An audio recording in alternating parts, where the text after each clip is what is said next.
हमारे साथ हैं आर.के. श्रीवास्तव सर, उनको आप जानते ही होंगे। पटना में गिने चुने लोग ही जो टीचर में आते हैं, जो काफ़ी फेमस हैं, और उसमें से एक आर.के. सर भी हैं। कि सबसे बड़ा दिक्कत क्या हुआ है कि बच्चे सेल्फ स्टडी ना सोचकर समझ रहे हैं कि इसके माया जाल में हम रिजल्ट निकाल देंगे।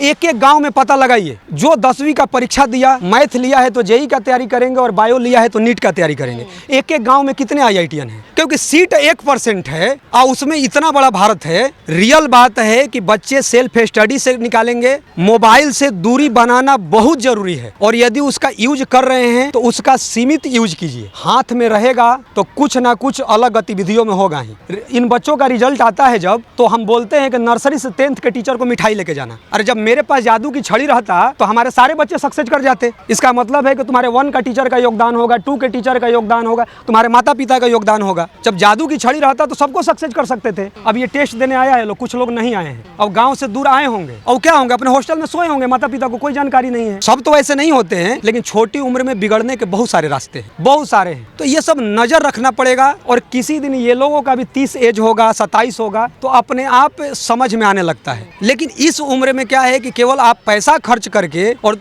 कहीं भी बाहर भेज दीजिएगा और आप सोच लीजिएगा कि बच्चा अच्छा कर जाए, तो ये नहीं हो सकता है। उस पर नजर रखना है। और मेरा ऐसा मानना है कि डांट फटकार और पनिशमेंट से प्रगति होता है।